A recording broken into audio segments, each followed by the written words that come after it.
थाना धूमनगंज, वो जगह जहां गैंगस्टर अतीक अहमद का फोन आते ही पुलिस वाले भी कांपने लगते थे। धूमनगंज, वो थाना जहां माफिया अतीक और उसके गैंग के दर्जन भर से ज्यादा गुनाह दर्ज हैं। थाना धूमनगंज क्षेत्र, जहां राजूपाल हत्याकांड हुआ, जहां उमेश पाल की हत्या हुई। माफिया अतीक अहमद का घर प्रयागराज के चकिया इलाके में पड़ता था। यह चकिया का इलाका धूमनगंज थाने के अंतर्गत आता है। शायद यही वजह रही कि अतीक और उसके गुर्गों ने सबसे दुर्दांत अपराधों को यहां पर अंजाम दिया।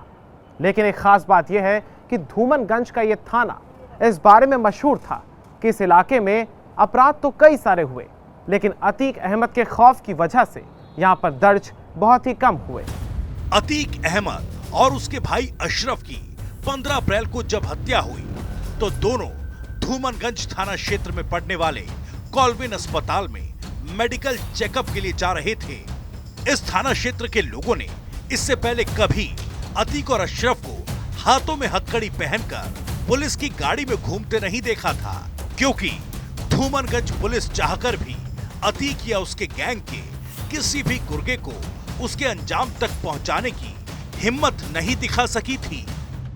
2005 में बसपा विधायक राजूपाल की हत्या और उसके 18 वर्षों के बाद उमेश पाल का हत्याकांड, इन दोनों ही हत्याकांड की घटनाओं ने कानून व्यवस्था को चुनौती दी, सभी को हिलाकर रख दिया। लेकिन जिस समय राजूपाल की हत्या हुई थी उस समय धूमनगंज पुलिस अतीक अहमद पर शिकंजा नहीं कस पाई थी। वजह समझी जा सकती है। बीएसपी विधायक राजूपाल राजनीति में आने से पहले अतीक गैंग का सक्रिय सदस्य हुआ करता था। वो धूमनगंज थाने का हिस्ट्री शीटर भी था। अतीक प्रयागराज पश्चिम सीट से 5 बार का विधायक बन चुका था। तब तक राजूपाल भी अतीक की देखा देखी 2002 में राजनीतिक शुरुआत कर चुका था। 2004 में सपा ने अतीक को फूलपुर सीट से लोकसभा प्रत्याशी बनाया। प्रयागराज पश्चिम सीट खाली हो गई। सपा ने अतीक के भाई अशरफ को विधायक के उपचुनाव का टिकट दे दिया, लेकिन राजूपाल ने भी बीएसपी से पर्चा भर दिया। वो अशरफ को हराकर विधायक बन गया। यहीं से अतीक और राजूपाल की कट्टर दुश्मनी शुरू हो गई। नवंबर 2004 में, यानी राजूपाल के विधायक बनने के 1 महीने बाद, धूमनगंज थाना क्षेत्र में राजूपाल के दफ्तर के पास बमबाजी और फायरिंग हुई, लेकिन वो बच गया। इसके 2 महीने बाद 25 जनवरी 2005 को अतीक के गैंग ने सरेआम बीएसपी विधायक राजूपाल के काफिले पर हमला किया। राजूपाल को कई गोलियां लगी। उसके समर्थक उसे टेम्पो में लेकर अस्पताल जाने लगे। अतीक गैंग के शूटर्स ने टेम्पो घेरकर फायरिंग की। करीब 5 किलोमीटर तक दौड़ाकर गोली मारी। इस दुर्दांत हत्याकांड के 18 साल बाद राजूपाल केस के सबसे अहम गवाह उमेश पाल को धूमनगंज थाना क्षेत्र में ही अतीक के बेटे असद और गैंग के गुर्गों ने अंजाम दिया। प्रयागराज के धूमनगंज थाने में ही पड़ता है बमरौली। ये वो जगह है जहां पर अतीक अहमद ने अपने गुर्गे की बहन और उसके प्रेमी को चलती सड़क पर गोलियों से भुनवा दिया था।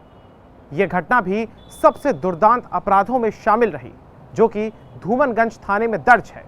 इस घटना को अलकमा हत्याकांड के नाम से जाना गया। अतीक और अशरफ इतने जालिम थे कि उन्होंने अपने ही गैंग के एक सदस्य की बहन और उसके प्रेमी की हत्या करवा दी थी। बमरौली इलाके में अलकमा हत्याकांड को यहाँ के लोग कभी नहीं भूल सकते। अतीक के गुर्गे आबिद की बहन का नाम था अलकमा। उसका गैंग के ही एक ड्राइवर से प्रेम संबंध था।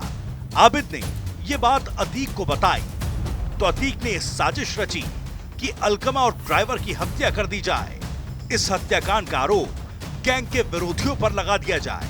अतीक के गुर्गों ने इसी साजिश के तहत अलकमा और उसके प्रेमी को गोलियों से भून दिया। धूमनगंज के बाद प्रयागराज कोतवाली वो इलाका है जहां पर अतीक अहमद ने कथित तौर पर चांद बाबा की हत्या समेत कई गैंगवॉर की घटनाओं को अंजाम दिया। इस कोतवाली थाने में 20 से ज्यादा मुकदमे अतीक अहमद के खिलाफ दर्ज हैं।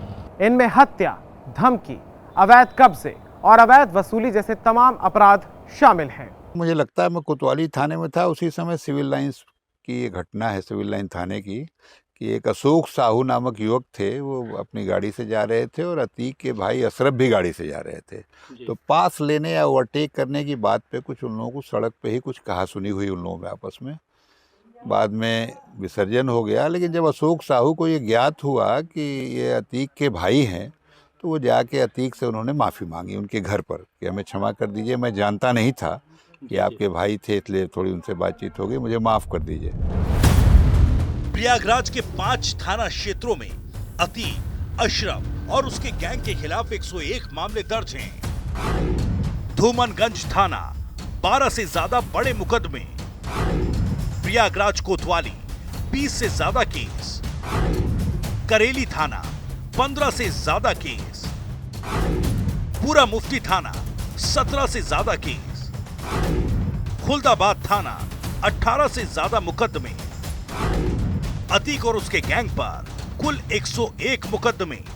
सरकार ने कहा मट्टी में मिला देंगे, तो मट्टी में तो मिल गया, मट्टी में मिलने के बाद रगड़े जा रहे हैं। जिस धूमनगंज थाना क्षेत्र को अतीक अहमद अपने घर का आंगन समझकर बेखौफ रहता था, उसी इलाके में गैंगस्टर सुंदर भाटी से जुड़े हुए लोगों ने उसे मिट्टी में मिला दिया। लेकिन अपनी हत्या से पहले अतीक और अशरफ दोनों ही धूमनगंज समेत कई थानों में हथकड़ी लगाकर घूमते रहे। यानी जिस दौर में कभी वो बेखौफ होकर इन थानों में जाते थे, अपना रौब जमाते थे, अब वहीं पर उन्हें कैदियों की तरह घुमाया गया। क्या ये सच नहीं कि जिस अतीक अहमद के खिलाफ पीड़ित परिवारों ने मुकदमा दर्ज कराया, उसके परिवार के खिलाफ, वो समाजवादी पार्टी के द्वारा पोषित माफिया है और उसकी कमर को तोड़ने का काम हमारी सरकार ने किया है। और फिर वो कहती है इसे हाउस सरकारों इस माफिया को मिट्टी में मिला देंगे। सरकार किसी है और सरकार किसी है, मतलब क्या हो, ये माफिया है, इनको मिट्टी में मिलाने का काम करेंगे। गैंग चलाने वाले माफिया अतीक और अशरफ ने अपने 2 सबसे बड़े गुनाह जिस धूमनगंज थाना क्षेत्र में ये सोचकर अंजाम दिए कि पुलिस या दूसरे अपराधी उनका कुछ नहीं बिगाड़ सकते, उसी धूमनगंज थाने की पुलिस के सामने सुंदर भाटी गैंग के शूटर्स ने अतीक और अशरफ को सरेआम सजाए मौत दे दी। जो धूमनगंज थाना क्षेत्र अतीक और अशरफ के नाम से थर्राता था, उसी धूमनगंज में दोनों धराशायी कर दिए गए।